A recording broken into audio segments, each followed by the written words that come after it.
episode. How are you doing this morning, Daddy? Well, actually, it's this afternoon. Ah, shoot, yeah. And we thought it would be a good idea to talk about freedom of choice. In both our lives and our wonderful equine friends' lives. How would that make you feel if we, as your parents, didn't give you any choice? Pretty shut down and anxious and nervous, and that I couldn't do anything because I'd feel like I would be getting in trouble about doing anything. How about you? How would you feel if you were if you didn't have a choice, aka so if you were forced to be doing everything that needed to be done? Well, this is an interesting question because in my life, I've had plenty of times where I've had a lot of choices, and arguably we make choices every day, like many of them. But I've also been in situations where choice really isn't an option, like the military, like a lot of things in the military. So you bring that up. How did you feel while you were in the military without choice? Well, I mean, I had choice to some degree, but yeah. But going into the military, I mean, that was a choice. But how did you feel? I mean, it's interesting that you bring that up. I haven't been in the military. I don't know what that's like. Well, it felt pretty horrible. Okay. Like, I mean, looking back on it, like, I really didn't like being in the military for those reasons because something called autonomy, like freedom of choice, making decisions. You bring up vaccinations quite often. I mean, I don't know if that's something that you're comfortable sharing with the world as of right now, but you bring up the fact that when you were in the military, you kind of contemplated whether vaccines were even good for your children because of the fact that you were forced to get many of the vaccines. Yeah, so like the flu shot, like you were in the military, that one vaccine comes to mind, and there was multiple ones where you were literally ordered to get a shot. And to the military's defense, the idea there is that, the powers that be determine not getting a shot is more harmful to the overall military mission than getting the shot. And I know, like, the shot and vaccines are hot topic right now with COVID and everything. Yeah, I mean, I have always been the type where I've enjoyed freedom of choice and making decisions. I've always sort of had an entrepreneurial spirit to where I like to solve problems and build things and create things and help people and help things and kind of carve out my own path in life. Yeah. A lot of people, when I initially joined the military, were like, "You're never going to make it in the military," which arguably I didn't. I mean, I served a good term. I honorably discharged, but I didn't make it a lifelong career, arguably for those reasons.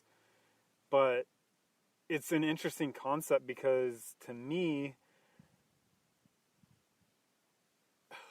I kind of look at, like, from a military perspective, you can't always have choice because, I mean, it's about war, and who's going to choose to, like, I don't know, I didn't have to do this in the military, but, like, storm an enemy, for instance, or fire down range or kill somebody, you know, who's really going to want to make that choice. And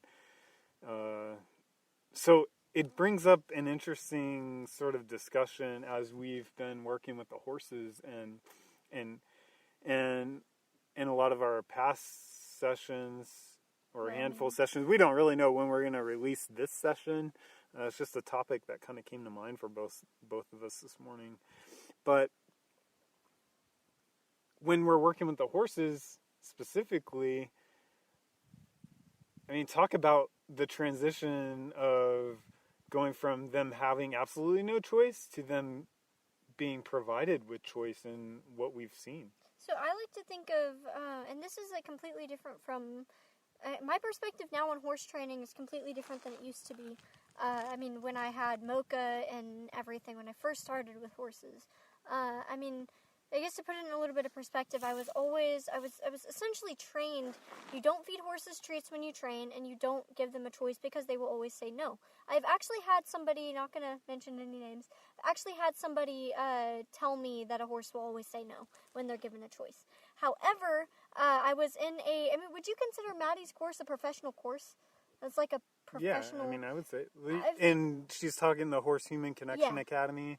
I've been in a I wouldn't call it not professional. Yeah, I've been in a training course that uses positive reinforcement, and the trainer, Mustang Maddie, she talks about the fact that when a horse is given a choice, when a horse is given a choice to say yes and no, and when they're comfortable with the fact, and when you as a trainer is comfortable with the fact that they, with them saying no, and it's like an equal yes as it is no, then they'll start saying yes more. And I've seen that firsthand. I know you've seen that firsthand. Oh, most definitely. I've seen that in Mustang Maddie's horse training through her Horse-Human Connection Academy course, which was phenomenal, by the way. Choice, I think, is such an awesome thing in our lives that we all have to make choices. Even our horses without us have to make choices. For a simple example, for breakfast, we chose to eat a shake for breakfast this morning where we could have made pancakes, we could have made eggs, we could have made this. The horses have 2 hay nets in their pens. They ultimately choose which one to go to, even if they have the same amount of hay. It's not better, it's not worse, it's maybe more convenience. I don't know, but it's a choice. It's so interesting that you bring that up because just now I was waiting on you to come out. I was brushing Cody. And I like to brush him now. I don't ever hitch I don't ever hitch Cody up to the hitching post anymore. And we've had Willow since May, and it is now November, and she has not been tied up at all since she hasn't been tied up her whole life, and she's about 7. What do you guys think about that, by the way? Yeah. I'm really curious to know what some thoughts are out there about new horses that you might have, whether they're from the Mustang world or the domestic world. Yeah. And we don't hitch our horses up on our property. I don't know. Maybe we would hitch them up if we're out somewhere. Yeah, I think that it's my opinion on this, and our horses are purely recreational, so, we're not in any sort of competition or show lifestyle. Or working. Yeah, or anything so like that. Our horses are purely recreational for us and for them, too. I feel like I'm recreation for Willow, but I'm also biased because I could spend all day out here. But, maybe for those of you that are more in the, working horse industry, really curious, your thought really process on about that. Your training methods and why you train the way you do, or why you purchase the horse that was trained this way versus that way, or a simple thing like tying him up at a hitching post to be brushed. Willow... And let's face it, though, I've seen multiple times since we've had horses in our lives, if they want to get away from the tie, they're going to get away from the tie. Yeah. Whether that means injuring themselves in the process or damaging some property or otherwise, they're going to get away from it. Yeah. They're big, strong, powerful, and smart as all heck animals. Creatures, yeah. And so when they exercise their choice, whether they're given the freedom of choice to exercise it or not, let's face it, they're going to do what they want to do. Yeah. But, hold on, wait for it. The argument against that is that, okay, well, in a lot of ways, we've applied pressure to them in different ways and allowed them to ultimately, over time, give into that. So then they won't make that choice to want to escape. Yeah, and that's kind of, going through this positive reinforcement horse training course, again, Mustang Maddie's Horse-Human Connection Academy course, I've learned so much about, providing them the freedom of choice. And a simple example is, let me just bring up one of her horses that she worked with, Mystic. She was a Mustang, an unruly, untrainable wild Mustang, and in one of her YouTube videos, she was showing Mystic coming over, putting her head down, almost touching the floor, putting her nose into the halter so she can then fasten it, and her head was like on at her waist while she was standing up. That's one example. Another with Willow. Well, Willow does that now. Willow does that, but I'm so. Stay tuned for our Christmas. Wait, hold on. And she has all the choice in the world at that. Does. Like, she's not tied up to anything. No. She's not being forced. And she just walks up, put her head in the halter, and then says, okay, like, so. But Willow's also, teaching her to put a blanket on, because we're doing this awesome, I'm dressing our horses up for Christmas, and don't you guys worry, they're going to be perfectly comfortable with it. I'm going to go at their own pace, but as of right now, while I'm waiting for their Christmas blankets to ship, I've been working with Willow on getting comfortable with things on her back, aka a summer blanket, one of Cody's summer blankets, and I'm working with her on using the yes button to tell me, the cone to tell me go ahead and throw it on, and I'm teaching her to side pass toward me with the blanket, so then when she touches the blanket, then I'll proceed to throw it over her. And so she's like choosing ultimately when the blanket goes on her and when the blanket comes off, and she can say no and still get reinforced, yet she still says yes. I mean, you witnessed this. Yeah, and it does boggle my mind. Yeah. Like, I'm still... And I don't know why I have but this... Can I less boggle your mind for a second? I want to less boggle your mind and maybe a few of your minds. So Mustang Maddie explains that choice is a necessity in life, just like reproduction, food, water, maybe mates, like friends. Us humans, we need other humans to survive. I'm pretty sure that's been proven. Horses, it's good for them to have other horses to survive because... it's them. It's just, choice is just like that. When they're given the choice, it's important. It's just as important as a meal, as... So what I'm hearing you say is freedom of choice in the context of horses and even humans, really, perhaps even any living creature, but let's just hone in on the horses. Yeah. What I'm hearing you say is that freedom of choice for the horses is a necessity. Yeah. For them to be at their best? Yeah. And I feel like at their best, because think about it, if we're training, say, natural horsemanship methods, and we have Mocha in the round pen, and I bring up Mocha because this is how we worked with Mocha on a daily basis. We bring Mocha in the round pen. First of all, she didn't want to go in the round pen. You remember walking Mocha in the round pen. It was like stand here, planting her feet, and she would like pull back. I'm not going in the round pen. And this is a well-trained horse. Yeah. And it wasn't every single time. No, but it was pretty often. Often she would do that. And her eyes, like, it was like agitated eyes. Her ears would be back and not comfortably back, like not pinned, but not comfortably back. It's like agitation. Then we'd get her in there and we'd run her around. And then she ultimately had the choice to face up, but she knew that if she didn't, she'd run around. So her I don't even know what response that is. She runs around and then she turns and faces, and then ultimately gets reinforced by getting a break from running around. There's the release of pressure. Yeah. Yeah. And I feel like there's still choice there, but not really, because if she decides that, I don't want to face up with you, I want to go and get grass, natural horsemanship method's just going to say, we'll run her around again until she faces up.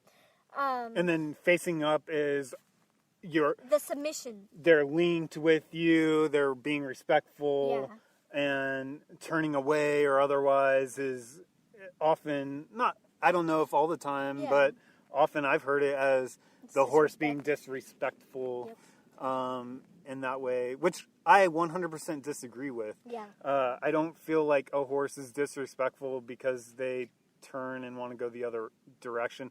There's no, like, scientific validity to that at all. Now, I do feel like if there's, like, say I'm walking Willow around the track and she has done this, like, okay, I want to graze now, and she'll, like, pull away and then snatch grass and then look at me like, ha, I got the grass.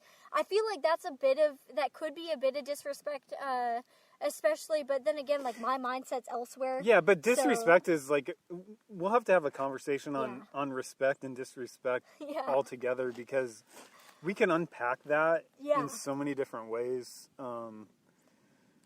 So freedom of choice, what we've established this far in the conversation is that freedom of choice for us as humans and the horses is really important, a necessity.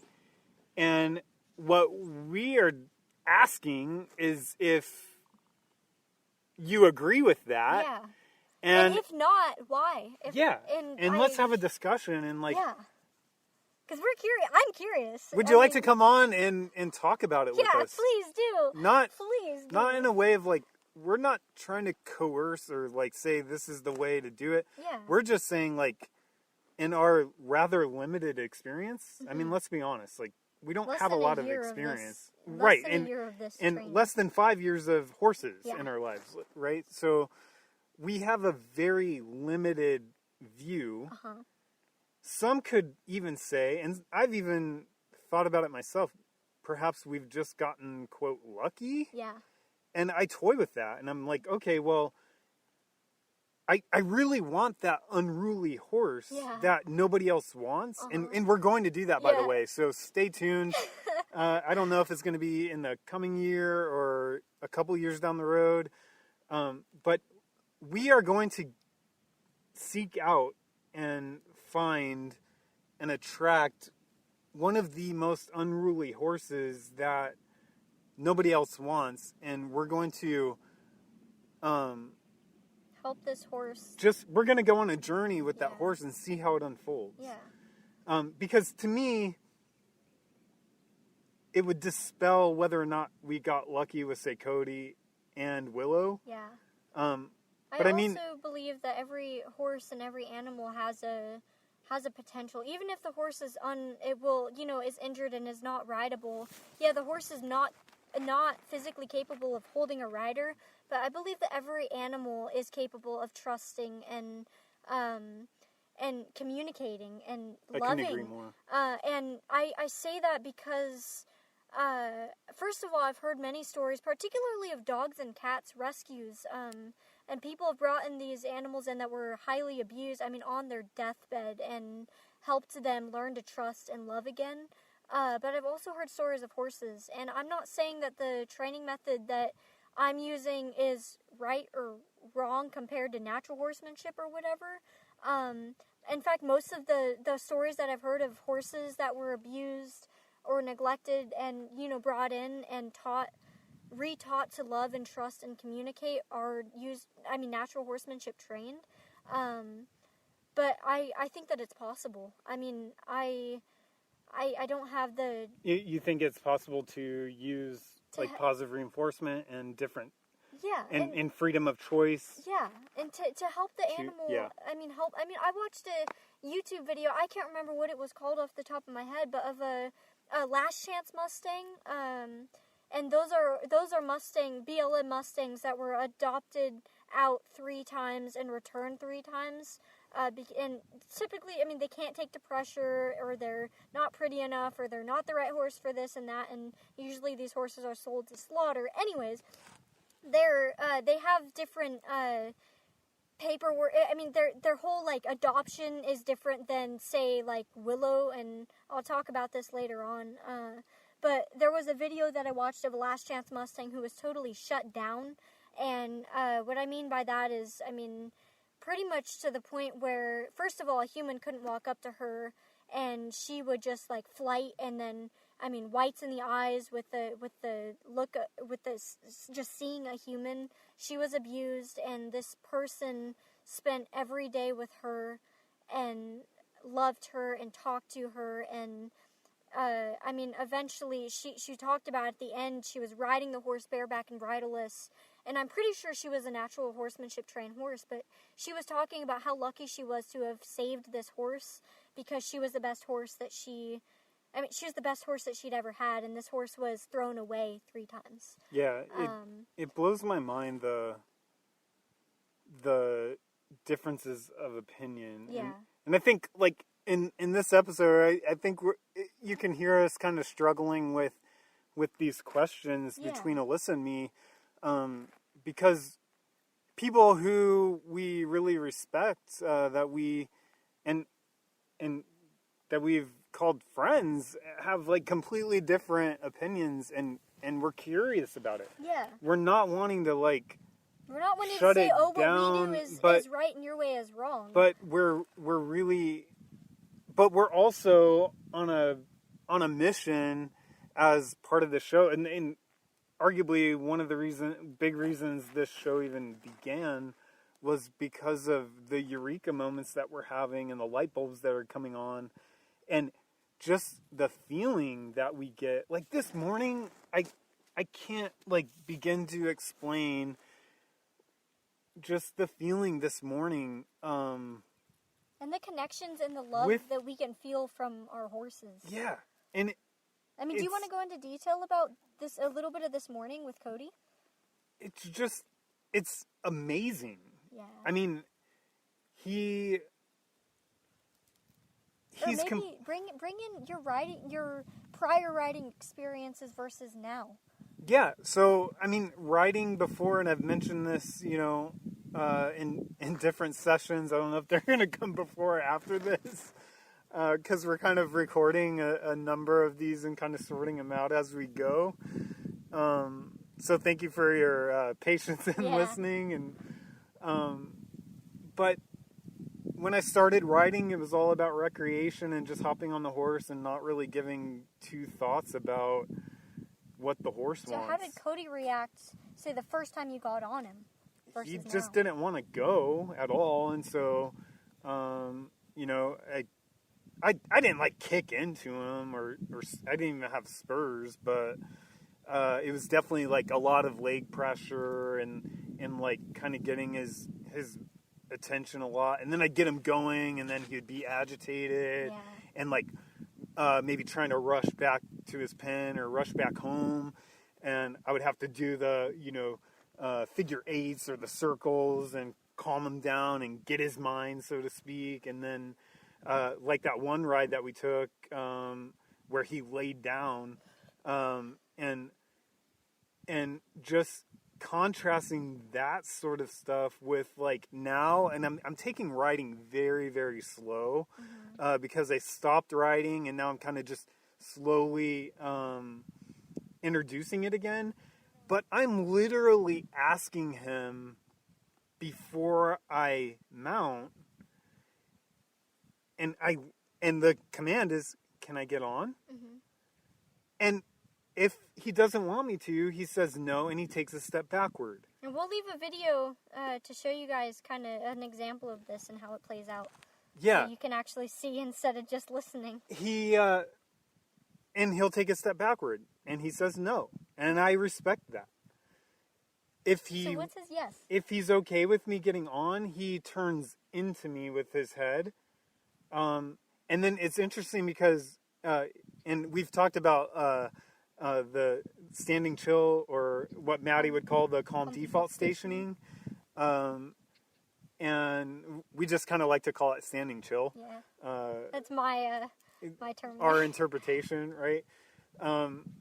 But so when I'm riding now and he's not comfortable for whatever reason, he will stop and he will stand chill.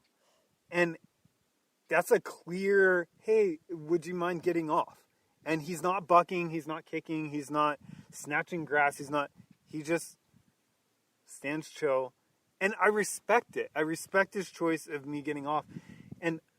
But this also introduces, going back to that question of like, okay, if you're in a work setting, and I don't know what horses do these days for work. Like, I know the Border Patrol even uses like them. barrel racing and jumping. I mean, the competition is work setting, Okay, it's yeah. something they have to prepare for. But I don't know, like, all of that's foreign to me. So I don't know, like, would it be possible to actually, like, ask your horse to do that, and then they have so much buy-in that they choose it to be? And so my guess is yes, because even going back to like Maddie and some of the other people that I've seen where they're competing, they're arguably, in my mind, they're exceptional performances. Like, they're like jaw-dropping performances. There's no tack, either or bridle. there is tack. But, I mean, there have been a few positive reinforcement, but barrel racing horses or whatever. But you're talking about the freestyle. Oh, I don't know of any of those, with tack, positive reinforcement trainers. So that's something that's even foreign to me. I don't know, what it would be like, and I've asked you this question a number of times, because I was like, all right, what if the horse is in a competition environment or work environment? Like, can we still do this type of training with them? Hypothesis. Or is this too soft? For those of you that, maybe some of you are listening that are in competition or do border patrol with horses. Gosh, that would be awesome. And, if any of you, I guess, that have working horses are watching this, help us answer this question. My hypothesis is that it is 100%, it's possible to train a horse through using positive reinforcement to jump the poles or do the barrel racing and whatever. And I guess my hypothesis is yes, because you can... Ultimately, that becomes such a good... say you have a jumping horse, and I'm not a jumper. I've never jumped on a horse at all. I don't know how that works or how the training works.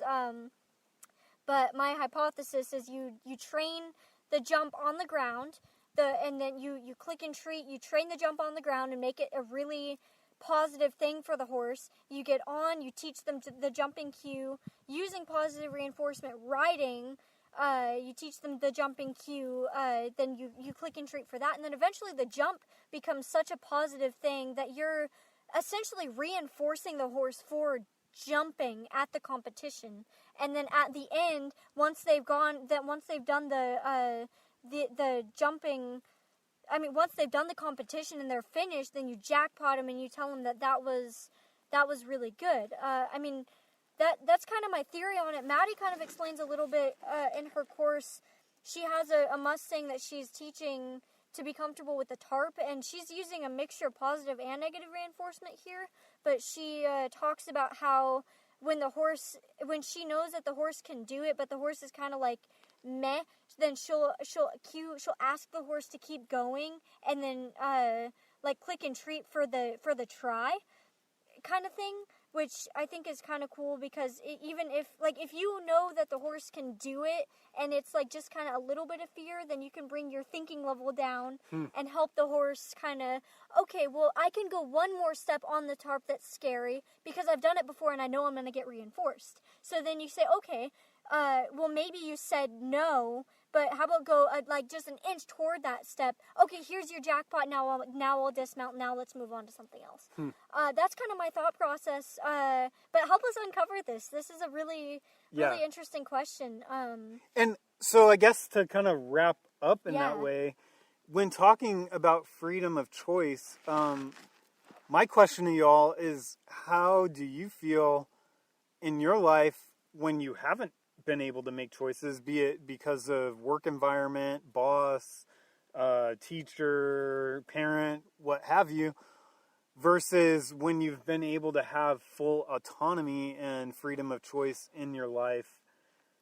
And how can you ultimately unpack that now with your horse, regardless of what sort of training methods you've been following to date? Yeah. And are you open-minded enough to maybe learn another technique or try something different that might provide you and your horse a much better relationship moving forward? Yeah.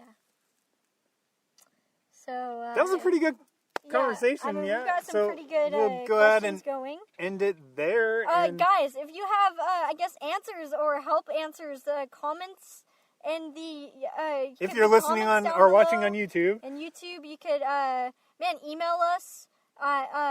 What's our email address? podcast@reinforcethehorse.com. Yeah, and contact us and help us uncover these questions to us. I guess new to this training. Just help us uncover, because we're curious. School us. Thanks so much for listening, and we will see you guys all next week. Have a great one.